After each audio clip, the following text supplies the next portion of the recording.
2024 ಅಲ್ಲಿ ಒಂದಷ್ಟು ನಿರೀಕ್ಷೆ ಹುಟ್ಟಿಸಿ ಘೋರ ಪರಾಜಯಗೊಂಡಂತ ಸಿನಿಮಾಗಳ ಬಗ್ಗೆ ಇಲ್ಲಿ ಮಾತಾಡೋಣ. ಫಿಲ್ಮ್ ಲ್ಯಾಂಗ್ವೇಜ್ ಅಲ್ಲಿ ಹೇಳೋದಾದ್ರೆ ಡಿಸಾಸ್ಟರ್ ಆದ ಸಿನಿಮಾಗಳ ಬಗ್ಗೆ ಮಾತಾಡೋಣ. ಈ ವಿಡಿಯೋದಲ್ಲಿ ನಾನು ಹೇಳುವಂತ ಬಹುತೇಕ ಇನ್ಫಾರ್ಮೇಶನ್ IMDb ಹಾಗೂ ಆಯಾ ಸಿನಿಮಾಗಳಿಗೆ ಸಂಬಂಧಪಟ್ಟಂತ ಪ್ರೊಡಕ್ಷನ್ ಹೌಸಸ್ ಅಂಡ್ ಡಿಸ್ಟ್ರಿಬ್ಯೂಟರ್ಸ್ ಏನ್ ಫೈನಲ್ ವರ್ಡಿಕ್ಟ್ ಅಂಡ್ ಕಲೆಕ್ಷನ್ಸ್ ನ ಹೇಳಿರ್ತಾರೆ ಅದನ್ನ ನಾನು ಇಲ್ಲಿ ಹೇಳ್ತೀನಿ. ಈ ವಿಡಿಯೋನ ಮೊದಲಿಗೆ ರೀಸೆಂಟ್ ಆಗಿ ರಿಲೀಸ್ ಆದಂತ ಕಂಗ್ವಾ ಇಂದ ಸ್ಟಾರ್ಟ್ ಮಾಡೋಣ. ನಟ ಸೂರ್ಯ ಅವರ ಕೆರಿಯರ್ ಅಲ್ಲಿ ಇಲ್ಲಿವರೆಗೂ 200 ಕ್ರೋರ್ಸ್ ಒಂದೂ ಇಲ್ಲ. ಇವರ ಕೆರಿಯರ್ ಬೆಸ್ಟ್ ಮೂವೀಸ್ ಅಂತಾನೆ ಹೇಳಲ್ಪಡುವ ಸೂರರೈ ಪೊಟ್ರು ಹಾಗೂ ಜೈ ಭೀಮ್ ಸಿನಿಮಾಗಳು ಡೈರೆಕ್ಟ್ OTT ಅಲ್ಲಿ ರಿಲೀಸ್ ಆಗಿದ್ವು. ಇವರು ವಿಪರೀತ ಎಕ್ಸ್ಪೆಕ್ಟೇಷನ್ಸ್ ಇಟ್ಕೊಂಡು ರಿಲೀಸ್ ಮಾಡಿದಂತ ಸಿನಿಮಾ ಕಂಗ್ವಾ ಸಿನಿಮಾದ ಪ್ರೊಡ್ಯೂಸರ್ ಈ ಸಿನಿಮಾ 2000 ಕ್ರೋರ್ಸ್ ಮಾಡುತ್ತೆ ಅಂತ ಹೇಳ್ಕೊಂಡಿದ್ರು. ಈ ಸಿನಿಮಾನ ಸಾವಿರಾರು ಥಿಯೇಟರ್ ಗಳಲ್ಲಿ ರಿಲೀಸ್ ಮಾಡಿದ್ರು. ನಾನು ಈ ಸಿನಿಮಾ ನೋಡಿದ್ಮೇಲೆ ಅಟ್ಲೀಸ್ಟ್ 200 ಕ್ರೋರ್ಸ್ ಆದ್ರೂ ಮಾಡುತ್ತೆ ಅನ್ಕೊಂಡಿದ್ದೆ. ದುರಾದೃಷ್ಟವಶಾತ್ ಈ ಸಿನಿಮಾ 100 ಕೋಟಿ ಹತ್ರನೇ ನಿಂತೋಯ್ತು. ಈ ಕಂಗುವಾ ಮೂವಿನ ಫಸ್ಟ್ ಡೇ ಇಂದಾನೆ ಆಡಿಯನ್ಸ್ ಔಟ್ ರೈಟ್ ರಿಜೆಕ್ಟ್ ಮಾಡಾಕಿದ್ರು. ಈ ಲಿಸ್ಟ್ ಅಲ್ಲಿ ಡಿಸಾಸ್ಟರ್ ಆದ ಮತ್ತೊಂದು ಸಿನಿಮಾ ರಜನಿಕಾಂತ್ ಅವರು ಅಭಿನಯದ ಲಾಲ್ ಸಲಾಂ. ನನಗ್ ನೆನಪಿರೋ ಹಾಗೆ ರಜನಿಕಾಂತ್ ಅವರ ಯಾವ ಮೂವಿ ಕೂಡ ಈ ರೇಂಜ್ಗೆ ಸೋತಿರ್ಲಿಲ್ಲ. ರಜನಿಕಾಂತ್ ಅವರು ತಮ್ಮ ಮಗಳಿನ ಮೇಲಿನ ವಾತ್ಸಲ್ಯದಿಂದ ಈ ಸಿನಿಮಾ ಮಾಡಿದ್ದಾರೆ. ಲೈಕಾ ಪ್ರೊಡಕ್ಷನ್ಸ್ ಅವರು ಈ ಸಿನಿಮಾಗೆ 60 ಕೋಟಿ ಬಜೆಟ್ ಹಾಕಿದ್ರೆ ಈ ಸಿನಿಮಾ ಕೇವಲ 32 ಕೋಟಿ ಕಲೆಕ್ಟ್ ಮಾಡಿರುತ್ತೆ. ಲಿಸ್ಟ್ ಅಲ್ಲಿ ಬರೋ 3ನೇ ಸಿನಿಮಾ ನಮ್ಮ ಕನ್ನಡದ ಮಾರ್ಟಿನ್. ಈ ಸಿನಿಮಾ ಸೋಷಿಯಲ್ ಮೀಡಿಯಾದಲ್ಲಿ ಈ ರೇಂಜ್ಗೆ ಟ್ರಾಲ್ ಆಗೋದಕ್ಕೆ ಮುಖ್ಯ ಕಾರಣ ಇದರ ಚಿತ್ರತಂಡ ತಗೊಂಡಂತ ಕೆಲವೊಂದು ಆಕ್ಷನ್ಸ್. ಲಿಟ್ರಲಿ ಸಣ್ಣ ಪುಟ್ಟ ಯೂಟ್ಯೂಬರ್ಸ್ ಮೇಲೂ ಕೂಡ ಇವರು ಕಾಪಿರೈಟ್ ಆಗಿದ್ರು. ಈ ಹೆವಿಲಿ ಟ್ರಾಲ್ ಆದಂತ ಸಿನಿಮಾ ಸುಮಾರು 50 ಕೋಟಿ ಬಜೆಟ್ ಅಲ್ಲಿ ತಯಾರಾದ್ರೆ ವರ್ಲ್ಡ್ ವೈಡ್ ಕೇವಲ 26 ಕೋಟಿ ಕಲೆಕ್ಟ್ ಮಾಡಿರುತ್ತೆ. ಈ ಸಿನಿಮಾದ ಇಂಪ್ಯಾಕ್ಟ್ ಧ್ರುವ ಸರ್ಜಾ ಅವರ ಮುಂದಿನ ಸಿನಿಮಾಗಳ ಮೇಲೆ ಆಗೋ ಚಾನ್ಸಸ್ ಇದೆ. ಧ್ರುವ ಸರ್ಜಾ ಅವರ ಮುಂದಿನ ಸಿನಿಮಾಗಳಿಗೆ ಔಟ್ ಆಫ್ ಕರ್ನಾಟಕ ಸಪೋರ್ಟ್ ಸಿಕ್ಕೋದು ತುಂಬಾ ಕಷ್ಟ ಇದೆ. ಯಾಕಂದ್ರೆ ಈ ಮಾರ್ಟಿನ್ ಸಿನಿಮಾ ತಂಡ ಬೇರೆ ಭಾಷೆಯ ಯೂಟ್ಯೂಬರ್ಸ್ ಮೇಲೂ ಕೂಡ ಕಾಪಿರೈಟ್ ಹಾಕಿದ್ರು. ಅದರಲ್ಲಿ ಬಹುತೇಕರು ಇನ್ನು ಮುಂದೆ ಕನ್ನಡ ಸಿನಿಮಾಗಳ ರಿವ್ಯೂ ಮಾಡಲ್ಲ ಅಂತ ಹೇಳ್ಕೊಂಡಿದ್ರು. ಈ ಲಿಸ್ಟ್ ಅಲ್ಲಿ ಬರುವ ಮತ್ತೊಂದು ಪ್ರಮುಖ ಸಿನಿಮಾ ಇಂಡಿಯನ್ 2. ಈ ಸಿನಿಮಾ 1996 ಅಲ್ಲಿ ಬಿಡುಗಡೆಯಾದ ಇಂಡಿಯನ್ ಸಿನಿಮಾದ ಸೀಕ್ವೆಲ್ ಆಗಿರುತ್ತೆ. ಈ ಸಿನಿಮಾ ನೋಡಿದ್ಮೇಲೆ ನನಗೆ ಮೊದಲು ಅನ್ಸಿದ್ದು ಈ ಸಿನಿಮಾನ ನಿಜವಾಗ್ಲೂ ಶಂಕರ್ ಅವರೇ ಡೈರೆಕ್ಟ್ ಮಾಡಿದ್ರ ಅಂತ. ಶಂಕರ್ ಅವರ ರೈಟರ್ ಸುಜಾತ್ ಅವರು ಸತ್ ಮೇಲೆ ಅವರ ರೈಟಿಂಗ್ ನಲ್ಲಿ ತುಂಬಾನೇ ಕೊರತೆಗಳು ಕಾಣಿಸ್ತಿವೆ. ಡೈರೆಕ್ಟರ್ ಶಂಕರ್ ಅವರು ಈ ಸೀಕ್ವೆಲ್ ಅನ್ನೋ ಸಂತೆಯಲ್ಲಿ ಬಿದ್ದು ಇಂಡಿಯನ್ ಸಿನಿಮಾದ ಪಾರ್ಟ್ 1 ನ ಘನತೆಯನ್ನ ಹಾಳು ಮಾಡಿದ್ರು. ಈ ಸಿನಿಮಾನ ಲೈಕಾ ಪ್ರೊಡಕ್ಷನ್ಸ್ ಅವರು 230 ಕ್ರೋರ್ಸ್ ಬಜೆಟ್ ಅಲ್ಲಿ ರೆಡಿ ಮಾಡಿದ್ರೆ ಈ ಸಿನಿಮಾ ಗಳಿಸಿದ್ದು ಕೇವಲ 148 ಕೋಟಿ ಮಾತ್ರ. ನನ್ನ ಪ್ರಕಾರ ಪುರಿ ಜಗನ್ನಾಥ್ ಅವರ ಡೈರೆಕ್ಷನ್ ಅಲ್ಲಿ ಅವರ ಸ್ಟೈಲ್ ಆಫ್ ಮೇಕಿಂಗ್ ನಲ್ಲಿ ಬಂದ ಕಡೆಯ ಸಿನಿಮಾ ಬಿಸ್ನೆಸ್ ಮ್ಯಾನ್. ಆ ನಂತರ ಬಂದ ಸಿನಿಮಾಗಳಲ್ಲಿ ಅವರ ಹಳೆಯ ರೇಟಿಂಗ್ ಎಲ್ಲೂ ಕಾಣಿಸಲ್ಲ. ಎಲ್ಲರೂ ಸೀಕ್ವೆಲ್ ತೆಗಿತಿದ್ದಾರೆ. ನಾನು ಒಂದು ಸೀಕ್ವೆಲ್ ಮಾಡೋಣ ಅಂತ ಮಾಡಿದ ಸಿನಿಮಾ ಈ ಡಬಲ್ ಸ್ಮಾರ್ಟ್. ಈ ಸಿನಿಮಾ ಇಸ್ಮಾರ್ಟ್ ಶಂಕರ್ ಸಿನಿಮಾದ ಸೀಕ್ವೆಲ್ ಆಗಿರುತ್ತೆ. ಪೂರಿ ಜಗನ್ನಾಥ್ ಅವರು ಈ ಸಿನಿಮಾಗಾಗಿ ಸಂಜಯ್ ದತ್ ಅವ್ರನ್ನ ಕರ್ಕೊಂಡು ಬಂದಿರ್ತಾರೆ. ಹಿಂದಿನ ಸಿನಿಮಾದಂತೆ ಇಲ್ಲೂ ಕೂಡ ರಾಮ್ ಪೋತಿನೇನಿ ಅವರು ನಟಿಸಿರ್ತಾರೆ. ಸುಮಾರು 65 ಕೋಟಿಯಲ್ಲಿ ತಯಾರಾದ ಈ ಸಿನಿಮಾ ಗಳಿಸಿದ್ದು ಮಾತ್ರ ಕೇವಲ 20 ಕೋಟಿ. ವಿಜಯ್ ದೇವರಕೊಂಡ ಅವರು ಸತತ ಸೋಲುಗಳಿಂದ ಕಂಗಿಟ್ಟಿದ್ದಾರೆ. ಅವರ ಫ್ಲಾಪ್ ಲಿಸ್ಟ್ ಗೆ ಸೇರಿದ ಇನ್ನೊಂದು cinema family star. Vijay Devarakonda ಅವರ ಕೆರಿಯರ್ ಅಲ್ಲಿ 100 ಕೋಟಿ ಗಳಿಸಿದ ಸಿನಿಮಾ ಗೀತಾ ಗೋವಿಂದಂ. ಈ ಸಿನಿಮಾದ ನಿರ್ದೇಶಕರಾದ ಪರಶುರಾಮ್ ಅವರೇ ಈ ಫ್ಯಾಮಿಲಿ ಸ್ಟಾರ್ ಸಿನಿಮಾನ ಕೂಡ ಡೈರೆಕ್ಟ್ ಮಾಡಿರ್ತಾರೆ. ಈ ಡೈರೆಕ್ಟರ್ ಮಾಡಿದ ಹಿಂದಿನ ಸಿನಿಮಾಗಳು ಸೂಪರ್ ಹಿಟ್ ಆಗಿತ್ತು. ಆದ್ರೆ 55 ಕೋಟಿ ಬಜೆಟ್ ಅಲ್ಲಿ ತಯಾರಾದ ಈ ಸಿನಿಮಾ ಕೇವಲ 31 ಕೋಟಿ ರು ಮಾತ್ರ ಗಳಿಸಿ ಡಿಸಾಸ್ಟರ್ ಆಗಿತ್ತು. ರವಿತೇಜ್ ಅವರ ಕೆರಿಯರ್ ಅಲ್ಲಿ ಹಿಟ್ಸ್ ಅಂಡ್ ಫ್ಲಾಪ್ಸ್ ಎರಡು ಈಕ್ವಲ್ ಆಗಿರುತ್ತೆ.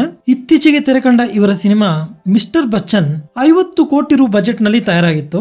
ಆದ್ರೆ ಈ ಸಿನಿಮಾ ಕೇವಲ 14 ಕೋಟಿ ಮಾತ್ರ ಗಳಿಸಿರುತ್ತೆ. ಈ ಸಿನಿಮಾ 2018 ಅಲ್ಲಿ ರಿಲೀಸ್ ಆದ ಹಿಂದಿಯ ರೇಡ್ ಸಿನಿಮಾದ ರೀಮೇಕ್ ಆಗಿರುತ್ತೆ. ಈ ಮಿಸ್ಟರ್ ಬಚ್ಚನ್ ಸಿನಿಮಾನ ಡೈರೆಕ್ಟ್ ಮಾಡಿರೋದು ಹರೀಶ್ ಶಂಕರ್. ಇವರ ಬಹುತೇಕ ಸಿನಿಮಾಗಳು ರೀಮೇಕ್ ಆಗಿರ್ತವೆ. ಒರಿಜಿನಲ್ ಸಿನಿಮಾಗೆ ಒಂದಷ್ಟು ಮಸಾಲೆ ಬೆರೆಸಿ ಇವರದೇ ರೀತಿಯಲ್ಲಿ ಆ ಸಿನಿಮಾನ ಹಾಳು ಮಾಡಿರ್ತಾರೆ. ಜಯಂ ರವಿ ಅವರು ಕೂಡ ಒಂದು ಹಿಟ್ ನೋಡಿ ತುಂಬಾನೇ ದಿನಗಳಾಗೋಯ್ತು. 2024 ಅಲ್ಲಿ ರಿಲೀಸ್ ಆದ ಇವರ ಸೈರನ್ ಸಿನಿಮಾ ಸುಮಾರು 25 ಕೋಟಿ ಬಜೆಟ್ ನಲ್ಲಿ ತಯಾರಾದ್ರೆ ಗಳಿಸಿದ್ದು ಮಾತ್ರ ಕೇವಲ 15 ಕೋಟಿ. ನೀವು ವರುಣ್ ತೇಜ್ ಅವರ ಫಿಲ್ಮೋಗ್ರಫಿನ ಗಮನಿಸಿದ್ರೆ ಹಿಟ್ಸ್ ಗಿಂತ ಫ್ಲಾಪ್ಸ್ ಜಾಸ್ತಿ ಇರ್ತವೆ. 2024 ಅಲ್ಲಿ ಇವರ 2 ಸಿನಿಮಾಗಳು ರಿಲೀಸ್ ಆಗಿರ್ತವೆ. ಅದರಲ್ಲಿ ಮೊದಲನೆಯದಾಗಿ ಆಪರೇಷನ್ ವ್ಯಾಲೆಂಟೈನ್.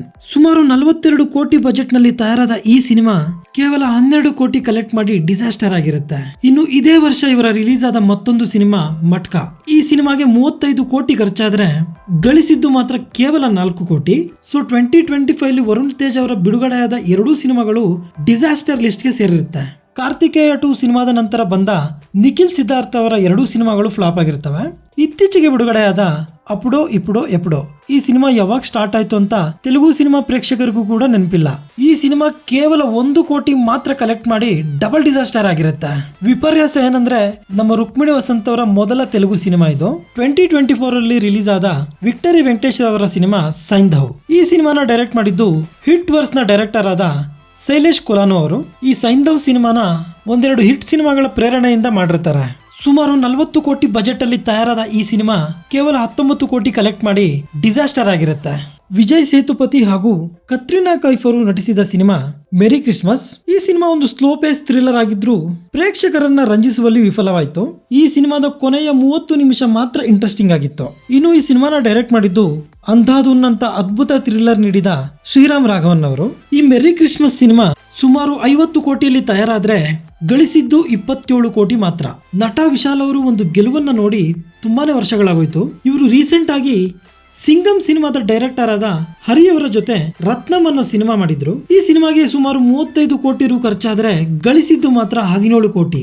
ನಮ್ಮ ಕನ್ನಡ ಡೈರೆಕ್ಟರ್ ಹರ್ಷ ಅವರು ತೆಲುಗಿನಲ್ಲಿ ಗೋಪಿ ಚಂದ್ ಅವರ ಜೊತೆ ಮಾಡಿದ ಸಿನಿಮಾ ಭೀಮಾ. ಸುಮಾರು 20 ಕೋಟಿ ಬಜೆಟ್ ನಲ್ಲಿ ತಯಾರಾದ ಈ ಸಿನಿಮಾ ಕೇವಲ 15 ಕೋಟಿ ಕಲೆಕ್ಟ್ ಮಾಡಿ ಫ್ಲಾಪ್ ಆಗಿರುತ್ತೆ. ಇನ್ನು ಬಾಲಿವುಡ್ ನಲ್ಲಿ ಅಕ್ಷಯ್ ಕುಮಾರ್ ಹಾಗೂ ಟೈಗರ್ ಶ್ರಾಫ್ ಅವರು ನಟಿಸಿದ ಸಿನಿಮಾ ಬಡೆ ಮಿಯಾನ್ ಚೋಟ ಮಿಯಾನ್. ಈ ಸಿನಿಮಾ ಬರೋಬ್ಬರಿ 250 ಕೋಟಿಯಲ್ಲಿ ರೆಡಿ ಆದ್ರೆ ಗಳಿಸಿದ್ದು ಮಾತ್ರ 102 ಕೋಟಿ. ಈ ಲಿಸ್ಟ್ ಗೆ ಸೇರುವ ಬಾಲಿವುಡ್ ನ ಮತ್ತೊಂದು ಸಿನಿಮಾ ಮೈದಾನ್. ಇದೊಂದು ಸ್ಪೋರ್ಟ್ಸ್ ಡ್ರಾಮಾ ಸಿನಿಮಾ ಆಗಿದ್ದು ಈ ಸಿನಿಮಾದಲ್ಲಿ ಅಜಯ್ ದೇವಗನ್ ಅವರು ನಟಿಸಿರ್ತಾರೆ.